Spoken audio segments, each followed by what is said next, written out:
नमस्कार साथियों, मैं doctor Manoj Ahuja Ahuja news channel में आपका हार्दिक अभिनंदन करता हूं। आहूजा न्यूज बुलेटिन देखने से पहले हम आपको बता दें, हमारा न्यूज चैनल कोई प्रोफेशनल चैनल नहीं है। कानून की विशेष जानकारियां दिखाना, मौजूदा विधानसभा से संबंधित महत्वपूर्ण खबरें दिखाना और हमसे जो लोग जुड़े हुए हैं, हमारे सब्सक्राइबर्स, हमारे मित्र, हमारे शुभचिंतक, उनसे जुड़ी हुई महत्वपूर्ण खबरें दिखाना हमारे आहूजा न्यूज चैनल की पहली प्राथमिकता में शामिल है। आप भी हमारे आहूजा न्यूज चैनल के सदस्य बने। अगर आपने हमारे चैनल को सब्सक्राइब नहीं किया है तो सब्सक्राइब करें। तो आइए देखते हैं आज की विशेष खबरें आहूजा न्यूज चैनल बुलेटिन पर। जयपुर मानसरोवर किरण पथ स्थित महावीर भवन में वर्षावास हेतु विराजित महाश्रमणी राजस्थान सिंहनी गुरुमाता महासती श्री पुष्पवती जी माताजी मारासा आदि ठाना 7 के पावन सान्निध्य में पर्वाधिराज पर्युषण के चतुर्थ दिवस सर्वसिद्धिदायक वसुगर स्तोत्र का जाप एवं बड़ा मांगलिक हुआ। धर्मसभा को संबोधित करते हुए उपप्रवर्तिनी मृद्रा शिरोमणि सद्गुरुवर्या डॉक्टर श्री राजमती जी मारासा ने फरमाया कि गुणीजनों को देखकर या उनकी प्रशंसा सुनकर हमारे मन में सात्विक हर्ष होना चाहिए। गुणीजनों के गुणों का चिंतन करके अपनी सोच को विशाल बनाएं। वास्तविक गुण दृष्टि तो वही होती है जो बुराई में से भी भलाई खोज ले, विष में से भी अमृत निकाल ले, घृणास्पद वस्तु में से भी अच्छी और प्रशंसा योग्य बात ढूंढ निकालें। जैसे श्री कृष्ण कुतिया के मृत क्लेवर को देखकर अपने साथियों से कहते हैं, देखो इसके दांत कितने धवल और चमकीले हैं, मानो मोती ही जड़े हो। पर दोष दर्शन की वृत्ति घातक है। ईर्ष्यालु भी गुण देख नहीं सकता, वात्सल्य भावना वाला ही गुणग्राही होता है। डॉक्टर साध्वी राज रश्मि जी मारासा ने कहा कि महावीर हिंसा के जंगल में अहिंसा का मंगल सिखाने वाले, पाप के दलदल में पुण्य के कमल खिलाने वाले, वेश के वन में प्रेम के सुमन सजाने वाले, संपूर्ण सृष्टि के श्रृंगार, तेजपुंज, करुणापुंज, ज्ञानपुंज, धीर, वीर, गंभीर थे। ऐसे श्रमण तारण तिरन जहाज सदाकाल वंदनीय पूजनीय हैं। निर्भीक वक्ता डॉक्टर साध्वी श्री राजिद्धि जी मारासा ने कहा कि संयमी साधकों के जीवन से विनम्रता, वैराग्य, अभय, निर्लोभता आदि गुण ग्रहण करने योग्य हैं। ऐसा करने से पूजनीय के प्रति आदर भाव प्रकट होता है एवं हमारा जीवन गुणों की सुवास से महक उठता है। संघ मंत्री प्रकाश चंद लोढ़ा ने जानकारी दी कि पर्युषण पर्व के चतुर्थ दिवस में सर्व सिद्धिदायक वसुगर स्तोत्र का जाप एवं बड़ा मांगलिक हुआ। तत्पश्चात अंतकृत दशांग सूत्र एवं कल्पसूत्र पर आधारित प्रवचन के साथ ही प्रमोद दिवस रूप में आज का दिवस मनाया गया। धर्मसभा में श्रीमती सुशीला जी सिंघवी के 26 उपवास, श्रीमान दिनेश जी शाह के 6 उपवास एवं अनेक तपस्वियों के उपवास, बेला, तेला, चौलायम्बिल की 28, एकाशन, व्यासन आदि तप के भी प्रत्याख्यान करवाए गए। प्रवचन पश्चात 18 पाक प्रतियोगिता आयोजित की गई। सभी ने उत्साहपूर्वक भाग लिया। दोपहर 3 बजे से कल्प सूत्र एवं 32 आगमों में विपाक सूत्र की वाचनी की गई। पर्युषण पर्व के चतुर्थ दिवस के समस्त आयोजनों में वात्सल्य प्रभावना के लाभार्थी श्रीमान गुमान सिंह जी कवाड़ परिवार, श्रीमान लक्ष्मण सिंह जी, गुमान सिंह जी कोठारी परिवार, श्रीमान विमलचंद जी पटेल परिवार मानसरोवर जयपुर रहे। श्री संघ की ओर से सभी लाभार्थी परिवारों का आभार व्यक्त किया गया।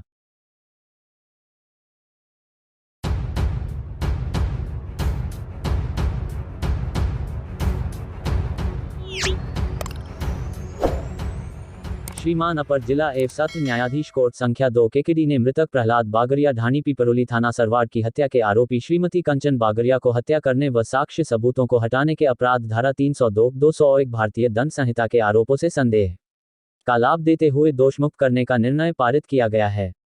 पुलिस थाना सरवाड़ के क्षेत्राधिकार के गांव बागरिया ढाणी पिपरोली ने दिनांक 6 दिसंबर 20 को प्रहलाद बागरिया की अज्ञातवश मृत्यु हो जाने से पुलिस थाना सरवाड़ के जांच अधिकारी ने पोस्टमार्टम रिपोर्ट में मृतक की मृत्यु गला घोटने से दम घुटने से होना मानते हुए मृतक की पत्नी के विरुद्ध रिपोर्ट दर्ज करवाई। अनुसंधान अधिकारी ने मृतक प्रहलाद की पत्नी श्रीमती कंचन के विरुद्ध अपने पति की रस्सी से गले में फंदा डालकर हत्या करने तथा साक्ष्य सबूतों को हटाने के आरोप में धारा 302, 201 भारतीय दंड संहिता के अपराध में आरोप पत्र पेश किया। अभियोजन ने आरोपी के विरुद्ध 15 गवाहान व 30 दस्तावेज प्रस्तुत किए। आरोपी कंचन की ओर से अधिवक्ता मोहम्मद हुसैन, असफाक हुसैन, इकबाल हुसैन एडवोकेट ने कानूनी तर्क प्रस्तुत करते हुए बताया कि अभियोजन ने मृतक की हत्या में किस हथियार से गला घोटकर हत्या की गई यह साबित नहीं किया गया। अभियोजन परिस्थितिजन्य ने साक्ष्य से अपराध संदेह से परे साबित नहीं किए जाने के कानूनी बिंदु साक्ष्य की श्रृंखला ने साक्ष्य प्रस्तुत किए, जिससे सहमत होकर न्यायालय अपर जिला एवं सत्र न्यायाधीश महोदय संख्या 2 केकड़ी ने आरोपी कंचन बागरिया को अपने पति प्रहलाद बागरिया की हत्या के अपराध से संदेह का लाभ देते हुए बरी किया।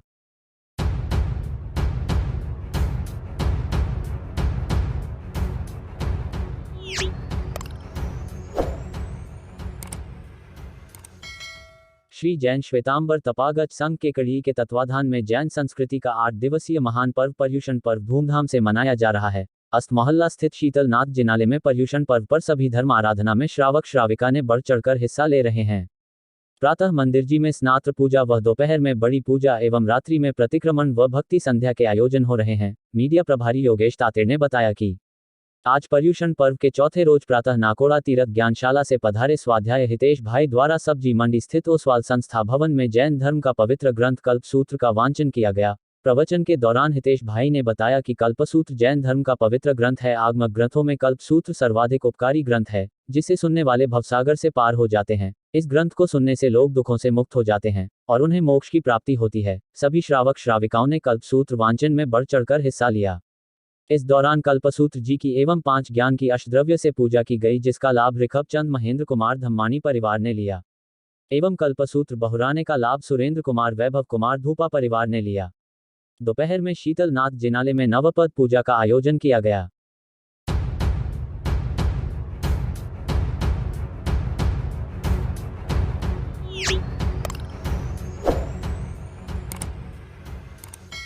जिला केकड़ी के उपखंड भिनाई के ग्रामीणों ने शुक्रवार को ग्राम विकास मंच के बैनर से केकड़ी के उपखंड अधिकारी विकास पंचोली को राज्य के मुख्यमंत्री अशोक गहलोत के नाम से ज्ञापन देते हुए उपखंड की महत्वपूर्ण समस्याओं के निवारण के साथ साथ विजन 2030 के संबंध में सुझाव प्रस्तुत किए तथा वर्तमान परिप्रेक्ष्य में जो कार्य आवश्यक है उनके संबंध में भी मांग की गई। ज्ञापन के अनुसार उन्होंने बताया कि संस्थान के प्रत्येक सदस्य का मत है कि 2030 तक राजस्थान के स्वरूप को उन्नत करने प्रत्येक व्यक्ति शिक्षित हो। इसके लिए जनसंख्या के आधार पर पूर्ण संसाधनों से युक्त विद्यालय होना चाहिए। भिनाई में संचालित महाविद्यालय हेतु तत्काल स्थायी भवन का निर्माण अपेक्षित है। इसके साथ ही संचालित महाविद्यालय में केवल कला संकाय ही उपलब्ध है। इसके साथ साथ सूचना प्रौद्योगिकी, वाणिज्य, विज्ञान एवं कृषि संकाय भी क्रमिक रूप से खोले जाए। महाविद्यालय में भौतिक संसाधन पूरे होने चाहिए। इसके साथ ही कस्बे भिनाई में क्षेत्र की आवश्यकता पूर्ति हेतु एक औद्योगिक प्रशिक्षण संस्थान, शिक्षक प्रशिक्षण संस्थान और खोले जाएं। कस्बे में बालिकाओं हेतु प्राथमिक, उच्च प्राथमिक एवं उच्च माध्यमिक स्तर के अलग से विद्यालय खोले जाएं। विद्यार्थियों को प्राथमिक स्तर से ही उनकी रुचि के अनुसार उनके कौशल विकास की शिक्षा योजनाबद्ध तरीके से दी जाए। इसी के साथ संस्था के पदाधिकारियों ने स्वास्थ्य सेवाओं के विस्तार के संबंध में भी सुझाव देते हुए मांग पत्र प्रस्तुत किया, जिसके अनुसार ग्राम भिनाई में वर्तमान में एक सामुदायिक स्वास्थ्य केंद्र, एक आयुर्वेद औषधालय संचालित है, किंतु दोनों ही स्वास्थ्य केंद्र की स्थिति अत्यंत दयनीय है। भवन जर्जर अवस्था में, क्वार्टरों की सुविधा नहीं के बराबर, अन्य आवश्यक भौतिक साधनों का नितांत अभाव, डॉक्टर एवं नर्सिंग स्टाफ के अधिकांश पद रिक्त, प्रसूति गृह एवं लेडीज डॉक्टर के अभाव में प्रसूति कार्य मेल डॉक्टर, नर्स करवाने को मजबूर, एम्बुलेंस का नितांत अभाव, छोटी मोटी जांच के लिए मरीज पर आश्रित स्वास्थ्य केंद्र के संपूर्ण परिसर में भयंकर गंदगी, मरीजों के उपयोग में आने वाले लेट बात की भयंकर दुर्दशा। मोचरी का तो भगवान ही मालिक है। सामुदायिक स्वास्थ्य केंद्र की वर्तमान दशा को देखते हुए यहाँ बहुत कुछ करना अपेक्षित है। ये हॉस्पिटल क्षेत्र की जनता की आशा का केंद्र है, अतः इस ओर पर्याप्त ध्यान दिया जाना आवश्यक। राजस्थान सरकार ने संपूर्ण राजस्थान में स्वास्थ्य सेवाओं को लगभग निःशुल्क कर दिया है, किंतु डॉक्टर से संपन्न हॉस्पिटल के अभाव में इस योजना का लाभ आम जनता को नहीं मिल पा रहा है। इसलिए उन्होंने सुझाव दिए कि सामुदायिक स्वास्थ्य केंद्र की भौतिक दशा में आमूलचूल परिवर्तन किया जाए। अन्य डॉक्टर्स के साथ एक सर्जन एवं एक महिला डॉक्टर की नियुक्ति अवश्य की जाए। सभी तरह की आवश्यक जांचों हेतु आवश्यक सुविधा उपलब्ध हो। पर्याप्त स्टाफ की उपलब्धता सुनिश्चित की जाए। महिला जगत की सुविधाओं की ओर विशेष ध्यान दिया जाए। उपखंड मुख्यालय पर सामुदायिक स्वास्थ्य केंद्र को 50 बिस्तर का किया जाना अत्यंत आवश्यक है। आयुर्वेद औषधालय हेतु पर्याप्त भवन की सुविधा हो। कस्बे में हॉस्पिटल की दरकार है। इन दोनों विभाग के लिए भूमि आवश्यक है ताकि दोनों विभाग समय पर क्रमोन्नत हो सके। संस्थान ने परिवहन सेवाओं के बारे में बताया कि इस क्षेत्र की पिछड़ी हुई परिवहन सेवा को निम्न उपायों द्वारा सुधार किया जा सकता है। उन्होंने कहा कि ब्यावर बांदनवाड़ा भिनाई, नागोला, कनेई, जालिया कैगडी मार्ग को मेगा हाईवे में परिवर्तित किया जाना चाहिए। शाहपुरा इड्डिया देवलिया कस्बा भिनाई बांदनवाड़ा मार्ग को मेगा हाईवे बनाया जाए एवं अजमेर से शाहपुरा वाया भिनाई बस का संचालन किया जाए। भीलवाड़ा विजयनगर भिनाई टाटोटी गोयला सरवाड मार्ग पर शीघ्रातिशीघ्र बसों का संचालन शुरू किया जाए एवं स्टेट हाईवे बनाया जाए। भिनाई अजमेर मार्ग पर कम से कम 2 बसों का संचालन किया जाए। ब्यावर केकड़ी के मध्य कम से कम 7 बसों का संचालन किया जाए। ब्यावर जयपुर के मध्य कम से कम 4 बसों का संचालन किया जाए। पूर्व की भांति ग्रामीण बस सेवा को पुनः चालू किया जाए। क्षेत्र के जो गांव सड़क मार्ग से न जुड़े हो उन्हें जोड़ा जाए तथा सड़कों का जीर्णोद्धार करवाया जाए। इसके साथ ही संस्थान ने कृषि के संबंध में भी सुझाव देते हुए कहा कि भारत कृषि प्रधान देश होने के कारण इस क्षेत्र के विकास की ओर पर्याप्त दिया जाना आवश्यक है। भिनाई की बात करें तो कृषि क्षेत्र में यहाँ के किसान वर्षा पर आधारित है। वर्षा के अतिरिक्त जल के स्रोत बहुत कम है। इस क्षेत्र को किसी बड़े जल स्रोत से जोड़ा जाना आवश्यक है। इस क्षेत्र में न कोई डैम है, न ही नदी, नहरें आदि कुछ भी न होने से ये संपूर्ण क्षेत्र 6 माह तक लगभग उजाड़ से पड़ा रहता है। इस कारण इस क्षेत्र के वासियों में संपन्नता का अभाव है, चारों ओर गरीबी का आलम है। अतः विशेषज्ञों को लगाकर इस क्षेत्र में सिंचाई के लिए पानी की व्यवस्था करवाई जानी चाहिए। समय समय पर तालाबों, कुओं, बावड़ियों की खुदाई करवाते रहना भी आवश्यक है। बिजली की समस्याओं के बारे में। भिनाई उपखंड मुख्यालय पर बिजली के 33 केवी के 11 जीएसएस के अधीन आते हैं, इसलिए उपखंड मुख्यालय पर 132 केवी जीएसएस की स्थापना करना अत्यंत आवश्यक है। एक ग्रिड जो अपर्याप्त है। संख्या वृद्धि एवं कृषि कनेक्शनों की अधिकता के कारण बिजली का लोड बढ़ गया है, अतः संपूर्ण कस्बा व क्षेत्र बिजली की कमी के चलते परेशान ही रहता है। अतः यहाँ पर 132 केवी ग्रिड की सख्त आवश्यकता है। इसके साथ ही सौर ऊर्जा के प्लांट लगाए जाने के लिए जनता को प्रोत्साहित किया जाना चाहिए। उद्योगों के विस्तार के बारे में। भिनाई एवं पूरे क्षेत्र में बेरोजगारी का आलम है। पढ़ लिखकर देश का युवा रोजगार के लिए भटक रहा है।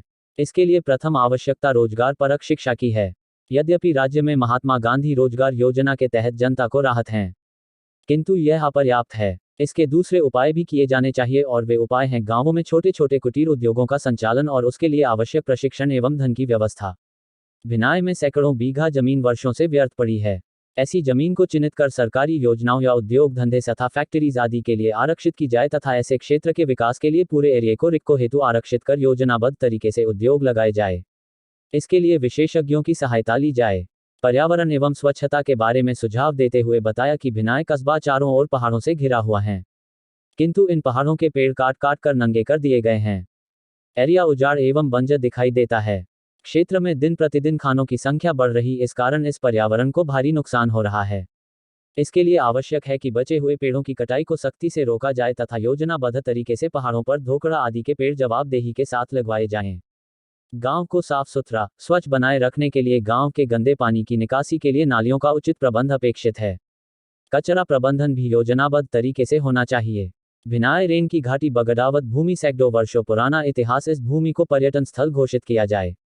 कानून एवं न्याय प्रशासनिक व्यवस्था के बारे में सुझाव देते हुए बताया कि क्षेत्र की कानून एवं प्रशासनिक व्यवस्था को सुंदर बनाने के लिए भिनाई थाने पर एरिया की जनसंख्या के अनुरूप और लगातार स्टाफ में वृद्धि की जाए तथा यहां डीवाईएसपी का कार्यालय भी खोला जाए।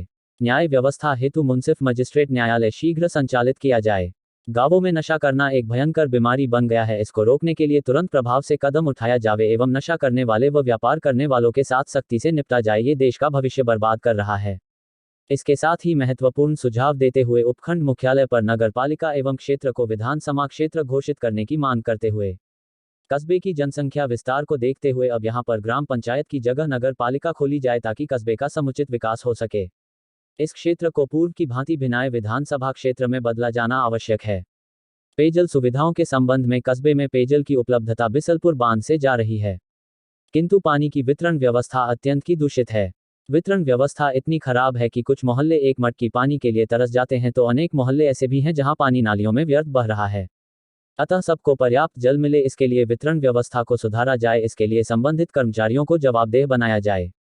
पशुपालन के संबंध में व्यवस्थाएं सुधारने का सुझाव देते हुए बताया कि पशु चिकित्सालय एवं गौशाला क्षेत्र में प्रायः वर्षा की कमी रहती है। पानी के अभाव में कृषि कार्य बाधित रहता है, तो चारे घास की कमी रहती है, इसलिए पशुपालन का कार्य धीरे धीरे घटता जा रहा है। पशुपालन जीविकोपार्जन का साधन है, अतः पशुपालन कार्य को प्रोत्साहित किया जाना चाहिए। इसके लिए पशुपालकों को अधिक से अधिक सुविधाएं उपलब्ध करवाई जानी चाहिए। वर्तमान में यहाँ एक पशु चिकित्सालय है, किंतु ये पूर्ण रूप से साधन संपन्न नहीं है, अतः इस ओर ध्यान दिया जाना चाहिए। गांव में व नजदीक आसपास क्षेत्र में एक भी गौशाला नहीं है। फलस्वरूप बूढ़े कमजोर निरीह पशुओं की कोई व्यवस्था नहीं है, अतः वे मारे मारे फिरने की मजबूर हैं। उनके लिए कस्बे में एक गौशाला का होना नितांत आवश्यक है। इसके लिए भूमि आवंटन किया जाए। इसके साथ ही उन्होंने कहा कि वर्तमान राजस्थान सरकार ने आपके नेतृत्व में बहुत कुछ किया है और बहुत कुछ करना शेष है। जो कुछ या बहुत कुछ किया गया है, इसके लिए हम आपका धन्यवाद साधुवाद करते हैं। इतनी विषम परिस्थितियों में भी आपने राजस्थान में कल्याणकारी राज्य की संकल्पना को चरितार्थ कर दिखाया। राजस्थान की जनता इसके लिए आपकी सदैव आभारी रहेगी। ईश्वर आपको अगली बार पूर्ण बहुमत की सरकार का नेतृत्व करने का अवसर प्रदान करे, ताकि आपको फिर किसी जनकल्याणकारी कार्य के निर्णय हेतु विवश न होना पड़े। ज्ञापन देते समय संस्थान के अध्यक्ष डीएल त्रिपाठी, सचिव एसएन कच्छोट, उपाध्यक्ष प्रकाश चंद्र आचार्य, संगठन मंत्री तारा प्रकाश जोशी, सदस्य रंगलाल माली, बसंत मेवाड़ा, राजू मेवाड़ा, सत्यनारायण सेन, सुरेश साधु सहित अन्य ग्रामीण मौजूद रहे।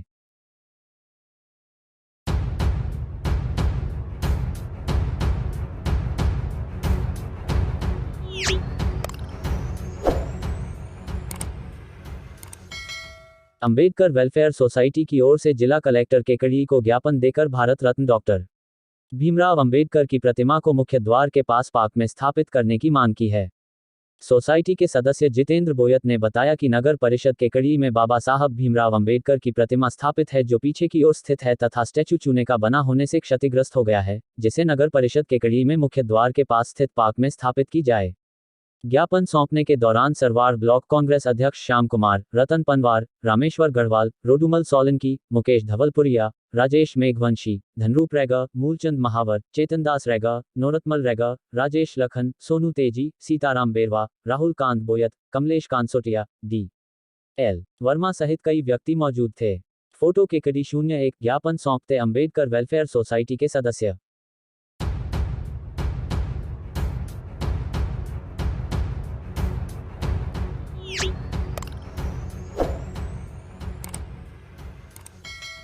निकटवर्ती ग्राम मोलकिया ग्राम में स्थित द वाइब्रेंट अकादमी में 67वीं जिला स्तरीय बैडमिंटन प्रतियोगिता का समापन शुक्रवार को समारोह किया गया।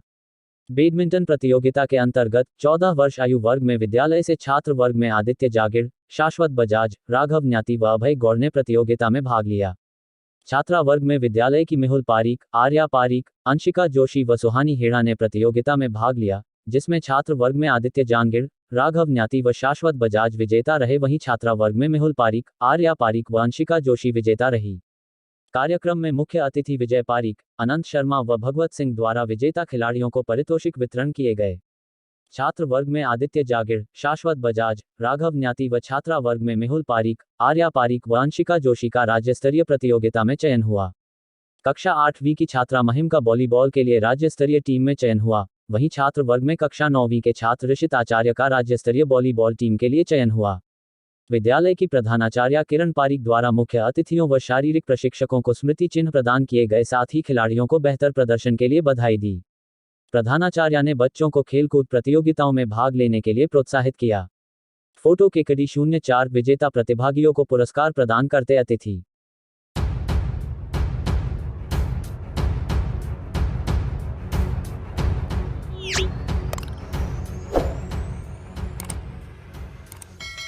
महंगाई राहत कैंपों में रजिस्ट्रेशन से वंचित परिवारों के 100% रजिस्ट्रेशन करवाने को लेकर जिला कलेक्टर खजान सिंह की अध्यक्षता में शुक्रवार को महंगाई राहत कैंपों से संबंधित 10 योजनाओं के नोडल विभागों के जिला स्तरीय एवं ब्लॉक स्तरीय अधिकारियों की बैठक आयोजित की गई। जिला कलेक्टर खजान सिंह ने बताया कि समाज कल्याण विभाग के अधिकारियों को सामाजिक सुरक्षा पेंशन योजना में 100% रजिस्ट्रेशन करवाने के निर्देश दिए गए। समाज कल्याण विभाग के अधिकारी को सामाजिक सुरक्षा पेंशन से शेष रहे लाभार्थियों की उपखंड, पंचायत समिति एवं नगर पालिका वार सूची अनुसार शेष रहे वंचितों का रजिस्ट्रेशन पूर्ण करने के दिशा निर्देश दिए गए। उन्होंने बताया कि जिला रसद अधिकारी को गैस सिलेंडर योजना एवं मुख्यमंत्री निःशुल्क अन्नपूर्णा पैकेट योजना में नवगठित जिला केकेडी अनुसार 100% रजिस्ट्रेशन करवाने के लिए निर्देश दिए गए। विद्युत विभाग के सहायक अभियंता को घरेलू उपभोक्ताओं को 100 यूनिट निःशुल्क बिजली एवं कृषि उपभोक्ताओं को 2000 यूनिट निःशुल्क बिजली योजनाओं के संबंध में प्राप्त सूचना अनुसार 100% रजिस्ट्रेशन करवाने के निर्देश दिए गए। चिकित्सा एवं स्वास्थ्य विभाग के मुख्य चिकित्सा एवं स्वास्थ्य अधिकारी को मुख्यमंत्री चिरंजीवी दुर्घटना बीमा एवं मुख्यमंत्री चिरंजीवी स्वास्थ्य बीमा योजना में शेष रहे लाभार्थियों की उपखंड एवं पंचायत समिति वार सूची अनुसार शेष रहे रजिस्ट्रेशन पूर्ण करवाने के दिशा निर्देश दिए गए। इस अवसर पर अतिरिक्त जिला कलेक्टर दिनेश धाकड़ सहित जिला स्तरीय विभागीय अधिकारी उपस्थित थे तथा ब्लॉक स्तरीय अधिकारी वीसी के जरिए बैठक से जुड़े। फोटो केकड़ी 05 बैठक में मौजूद जिला कलेक्टर व अन्य अधिकारी।